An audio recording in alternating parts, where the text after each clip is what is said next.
Eudaimanya, systems and frameworks to improve habits, mind, and life.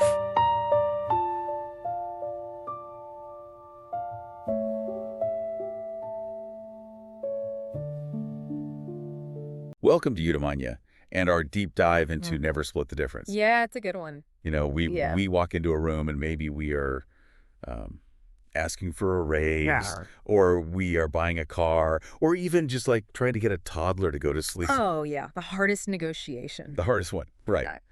And we have this expectation. We think, I've got the perfect logical argument here. I have the data, I have the spreadsheets, and we treat the person sitting across the table from us like a calculator. Yes. We assume we just punch in the right logical numbers and the correct agreement just spits out the other side. Like an equation. Exactly. Yeah. But in reality, that person isn't a calculator at all. They are an animal on high alert. Yeah. They are deciding from a place of fear and mistrust and basically the amygdala. And that assumption right there, I mean, that we are dealing with a rational calculating machine. Yeah. That is the foundational mistake we make in almost every human interaction. Wow. Because we are deeply conditioned by society to believe that the key to getting what we want is presenting this airtight, rational case. Right. Like if our logic is sound, well, the other person just has to agree. Right. There is this incredibly common, like almost baked-in false belief that negotiating well means you present your rational points and the other person presents theirs. And then you both compromise to find this fair middle ground. Exactly. Everyone gives up a little bit. Everyone walks away moderately happy. Which is completely wrong, according to this book. If we look at the traditional architecture of negotiation, you can really see a stark contrast here. Most people are familiar with the classic Harvard approach. Oh, sure. Which was heavily popularized by the famous book Getting To. Yes. By Roger Fisher and William Ury Wright. Yes. And the Harvard framework fundamentally assumes you are dealing with a rational actor who is actively seeking a fair compromise. So they want to get to the middle. Right. Yeah. It treats emotions as an obstacle to be managed or kind of compartmentalized. Yeah. But Chris Voss, drawing on his career as an FBI hostage negotiator, he builds his entire methodology in this book on an emotional premise instead. Because in a hostage situation, there is no middle ground. Exactly. He argues that the human brain simply does not work like a spreadsheet. In his view, conceding to the middle isn't a display of balance or fairness. It's a failure disguised as politeness. A failure disguised as politeness. That's strong. He uses this brilliant metaphor to highlight the absurdity of compromise.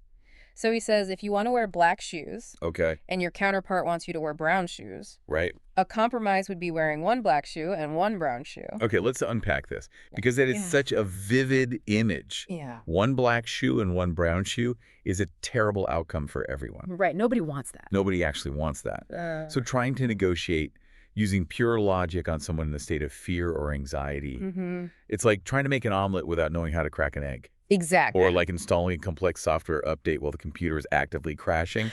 Yeah. You have to reboot the hardware first.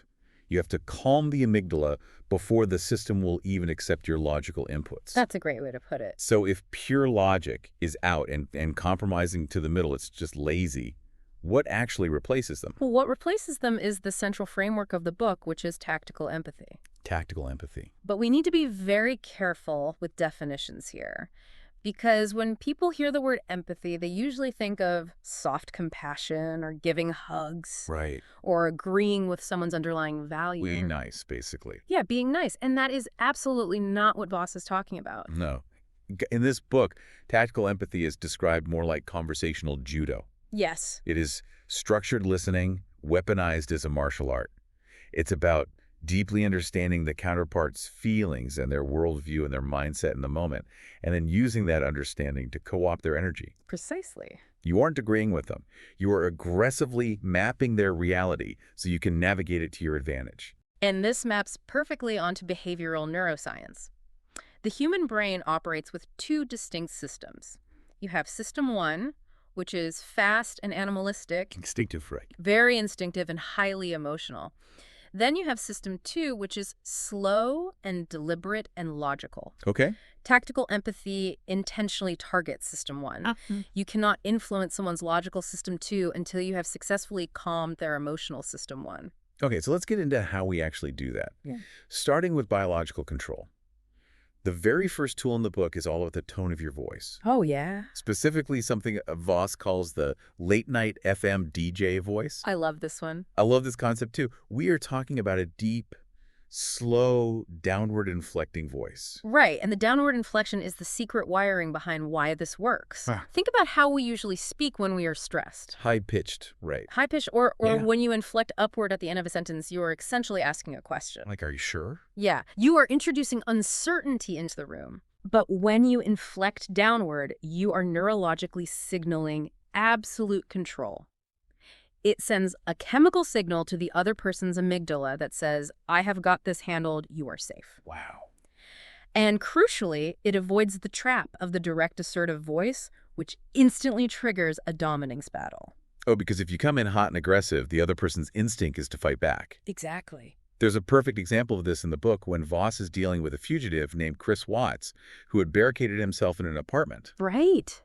I remember this. The guy was heavily armed, and he kept hanging up the phone on the police. Yeah. The local cops were trying to reason with him using that direct authoritative voice, like, hey, you need to come out here. Demanding compliance. Demanding compliance, exactly. Yeah. So Voss takes over the line, he uses no warning, and just hits him with this deep, soothing, downward inflecting late-night FM DJ voice. He just says, Joe's gone. This is Chris. You're talking to me now. And it completely bypassed the fugitive's disarms. It kept him talking for hours without escalating the force. And eventually it led to a peaceful surrender. It acts as an involuntary neurological telepathy. You are hacking their nervous system through sound waves. That's wild, just with a downward pitch. Just sound waves. But the voice is just the delivery system, right? Sure. The second pillar is what you actually say, which brings us to mirroring or isopraxism. This is a biological trick of insinuating similarity. Yeah, the actual application of a negotiation mirror is laughably simple, but it feels so weird to do it first. It really does. You just strictly repeat the last 3 words or 1 to 3 critical words of what the counterpart just said, and then you shut up. You shut up. Just stay silent. The silence is where the magic happens. Because humans are biologically wired to fear what is different and bond with what is similar. By mirroring their exact words back to them, you trigger an unconscious neurobehavior. It makes them feel connected to you. And because it feels like a gentle prompt rather than an interrogation, it forces the counterpart to elaborate on their thoughts. Right, like if you ask, what do you mean by that, it can feel like a cross-examination. Very aggressive. But if you just repeat their last 3 words with a slight upward inflection, their brain automatically fills the silence with more information. Just keep vomiting information. Exactly. But as they talk, they're going to start revealing a lot of complicated feelings, like they might be angry or anxious or feeling disrespected. Right. And you can't just keep repeating their words if they're screaming at you. No, that won't work. You have to handle those emotions, which leads to labeling. This is how you put a name to an emotion to actually deactivate it. You are identifying the emotional currents running beneath the surface. But the rule for labeling is extremely rigid. You must always use neutral third-person phrasing. Third person, yeah. Phrases like it seems like, or it sounds like, or it looks like. So why can't I just be direct? Why shouldn't I say, I hear that you are angry, or I think you feel disrespected? Why is that word I so dangerous? The moment you say I am, you make the conversation about you, and you immediately activate the counterpart's ego defenses. Yeah. It sounds like you are taking credit for their emotion, or worse, that you are analyzing them from a position of superiority. Right, like a therapist diagnosing them. Exactly. But neutral phrasing, like it seems like you're frustrated, it makes an observation about a condition. It allows the counterpart to either agree with it or correct it safely without feeling attacked. Wow. Neuroscience shows that simply exposing negative thoughts to daylight and giving them a name reduces the activity in the amygdala. It makes the emotion seem less frightening. Precisely. Okay, I'm tracking with you. We know how to calm the brain with our voice, how to get them talking with mirroring, and how to diffuse active emotions with labeling. Right. But let me push back a bit. What if they already hate me before I even sit down? Every person we negotiate with brings negative baggage and assumptions to the table. They absolutely do. And this is where we move into the concept of disarming the opponent using an accusation audit. Hold on.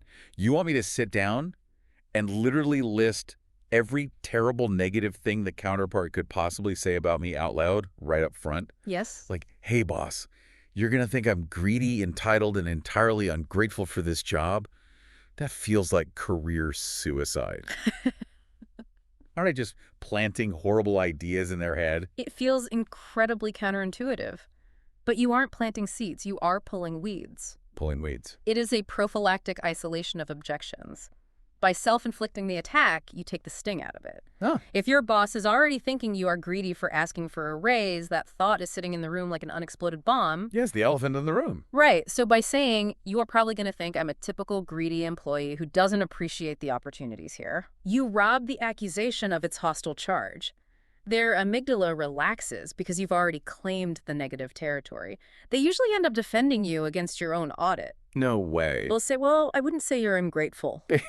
That completely flips the script. And it leads directly into one of the most profound paradigm shifts in the entire book, I think. We need to talk about why the word no actually makes us feel safer than the word yes. This is huge. We are so conditioned to fetishize yes and demonize no. Like in sales in life, we think getting to yes is the ultimate goal, and hearing no is the death of the deal. Well, if we connect this to the broader picture of human biology, every single person on Earth has a universal need for autonomy and veto power. Veto power. When someone pushes us for a yes, it feels like a trap. Think about receiving a call from a telemarketer who asks, "Do you like drinking clean water?" Oh, I hate that. You want to scream no, even though obviously you like clean water. Right. You just know the yes is a trap leading to a water filter subscription. Exactly the point. A reactive yes is often just a counterfeit escape route. A counterfeit yes. People will say yes just to get an annoying person to go away with absolutely no intention of following through. Guilty of that for sure. Right. But saying no provides a temporary oasis of control. It lowers the speaker's heart rate. It makes them feel protected because they exercise their boundaries. So in this framework, no is not the end of the negotiation. It is the actual start of it. Precisely. So instead of trying to force a yes, we should intentionally trigger a no to make them feel safe. The tactical application of this in everyday life is brilliant, actually. Right, it is. Instead of walking up to a colleague and asking, "Do you have a few minutes to talk?" which corners them into a yes you ask, is now a bad time to talk. Right, because if they say no, it's not a bad time, they feel like they are in the driver's seat. They actively granted you permission, which makes them infinitely more willing to listen to whatever comes next. Okay, so they said, no, it's not a bad time. We've mapped their emotions and made them feel safe. Yeah.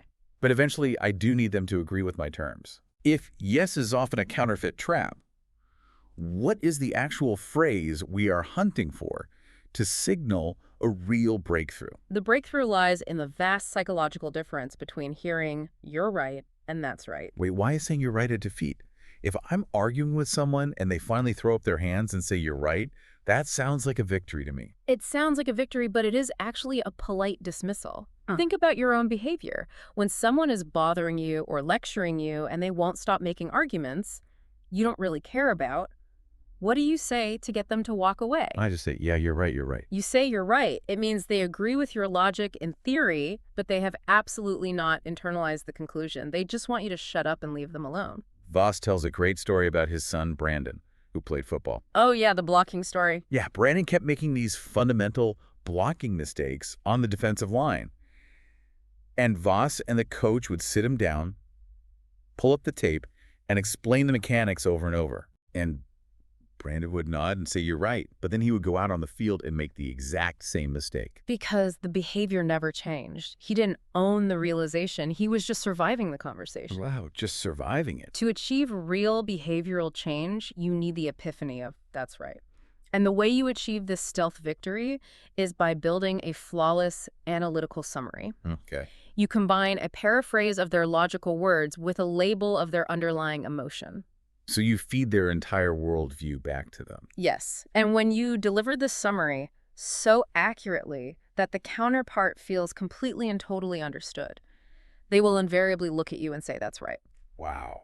When they say that they are adopting your perspective of their own free will, the barrier breaks down in their mind because they don't feel like they've conceded an argument. They feel like they've been deeply validated. Once we get to that's right, how do we actually steer them to execute the deal on our terms? Yeah. How do we ask for what we want without triggering their defenses all over again? We create the illusion of control using calibrated questions. This involves using open-ended questions that start specifically with what or how, and crucially, you must never use the word why. Why is why off limits? Because why translates across almost all languages and cultures as a universal accusation. Oh, interesting. Think about the difference between asking, why did you do it that way, versus what caused you to choose that approach. Oh, yeah. Why did you do that? Feels super judgy. It immediately makes people defensive. The ultimate execution of the calibrated question is the phrase, how am I supposed to do that? That phrase is a superpower. How am I supposed to do that? It acts as an elegant, indirect rejection. Exactly. Instead of saying, I won't pay that, which is a confrontation, you lean back, use your late-night FM DJ voice, and ask, how am I supposed to do that? And this forces the counterpart to step into your shoes and spend their own mental energy solving your problem. You are giving them the illusion of control because they're the ones generating the answers, but you are the one defining the boundaries of the conversation. It is brilliant, but eventually you do have to talk hard numbers. You have to bargain. Yes, the actual money part. Which brings up a fascinating psychological principle. Why does losing something hurt us so much more than gaining the exact same equivalent? Well, this relies on Daniel Kahneman's concept of loss aversion. Psychologically, the pain of losing $5 is roughly twice as intense as the joy of finding $5 on the sidewalk. And for a negotiator, this is a massive multiplier of leverage. Right. If you are selling a car, you cannot just pitch the sunny upside of what they will win if they buy the vehicle. You must precisely and structurally frame what they will securely lose, like time or prestige or a great interest rate if they walk off a lot and the deal falls through. That underlying psychology sets the stage for the Ackerman bargaining system. The Ackerman system, yeah. This is a rigid mathematical structure for price negotiation designed to ensure you completely avoid that lazy meet-in-the-middle trap we discussed earlier. No more brown and black shoes. Exactly. The sequence is very specific. You start with an extreme anchor offer at 65% of your target price. 65%, okay. Then, as you are forced to make concessions using your calibrated how questions, your subsequent offers are 85%, then 95%, and finally 100% of your target price. Why those specific jumps, like 65, 85, 95, 100? Because the decreasing increments send a very clear subconscious signal to the counterpart that they are squeezing you to your absolute limit.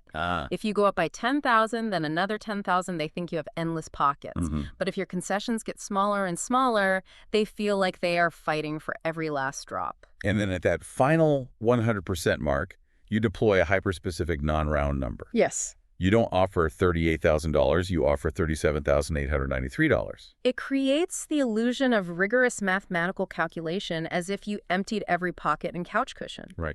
To really seal it, you throw in a non-monetary item, something that doesn't cost you much, like a free consultation or an extended warranty, to prove you are completely tapped out of cash. Look, I'll throw in these floor mats. It's a meticulously structured system. Yeah. But even with perfect math, there is always information hidden from view. Always. That brings us to the concept of black swans. Black swans are those 3 to 5 hidden pieces of information, the unknown unknowns. I love the idea that every counterpart has a worldview, almost a religion, that dictates what they consider fair or just. If you can extract these hidden pieces of information by paying close attention to their off-the-cuff remarks, it entirely shifts the power dynamics. So let me give you an example of how a black swan actually plays out. Imagine you are trying to buy a house, and the seller absolutely refuses to budge on a price that is way above market value. Okay. You think they're just greedy, but through tactical empathy and letting them talk, you discover a black swan. They are deeply anxious about pulling their kids out of the local school before the semester ends. Oh, wow. Once you know that hidden constraint price becomes secondary, you offer them their high price, but with the stipulation that they don't get the money until they close 6 months from now. Or you offer a lower price, but let them rent the house back until June. You realize that their seemingly irrational behavior makes perfect sense once you uncover their hidden constraints. Let me stop you there, though. We've gone through this incredible architecture, but what does this all mean for the listener? Does this FBI magic work perfectly every single time we ask for a raise or buy a television? Are there limits to this? That raises a critical point about the author's questionable assumptions. Okay. Voss is taking life-or-death kidnapping techniques where time is suspended and the stakes are absolute and generalizing them to low-stakes daily negotiations. Right. The system fundamentally assumes that the operator, you the listener, has perfect emotional regulation. Which is definitely not always true for the average person. If my boss insults my work during a salary review, my amygdala is going to fire too. And that leads to the systemic breaking points of the framework. The first condition for failure is a loss of emotional control. If the negotiator gets impatient or fakes anger as a tactic or loses their temper, the counterpart's amygdala immediately fires in response. Because they can feel it. Yes. You destroy the psychological safety required for tactical empathy, and the trust is permanently broken. If you are faking the empathy, the mirror breaks. What's another failure condition? Because I've definitely had conversations where we both said, that's right, everyone was happy, and then the deal completely fell apart 3 days later. That highlights a massive blind spot. Closing deals with the wrong person. No. The framework fails entirely if you ignore the level 2 actors. The invisible decision makers. Yes. You might do a beautiful job using tactical empathy on the vendors sitting at the table with you. You get them to agree. Right. But if you ignore the people behind the scenes, the spouse, the corporate committee, the legal department. People who possess the actual veto power. Exactly. Your deal will collapse. You have to negotiate as if those invisible actors are in the room, usually by asking your counterpart, how does this affect the rest of your team? And there's one more massive trap we have to talk about. The email trap.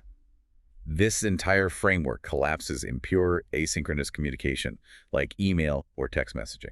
Because it relies heavily on the 738-55 rule. Right. The 738-55 rule dictates that only 7% of a message's meaning comes from the actual words used. 38% comes from the tone of voice, and a massive 55% comes from body language and facial expressions. It's huge. If you are negotiating over email, you are stripped of 93% of your communication tools. Without tone of voice and body language, you can't spot incongruences. Tactical empathy is completely blinded. Because if you can't hear their voice drop or see them shift uncomfortably in their chair, you cannot accurately label their emotions or calibrate your next question. Right. The system requires real-time feedback to function. You have to get them on the phone or in person. So bringing all of this together, the core mission of this book isn't about learning sneaky linguistic tricks to force people into submission. No. It is about fundamentally reframing what it means to listen. Listening isn't a passive activity where you just politely wait for your turn to speak. Listening is an aggressive act of discovery. It's about disarming the fear, driving the other person so you can both actually see the real problem clearly. And if we look at everything we've explored today, the danger of the middle ground, the hidden power of no, the illusion of control, it forces us to deeply reevaluate our default behaviors in conflict. What if what we call being reasonable in a negotiation is in reality the most effective way to lose? That is a wild thought to leave on. Next time you find yourself in a tense conversation, just try it out. Resist the urge to pull out your logical spreadsheets, drop your voice an octave, and just try labeling an emotion with it, seems like, and see what happens. Thanks for joining us on this deep dive. See you next time.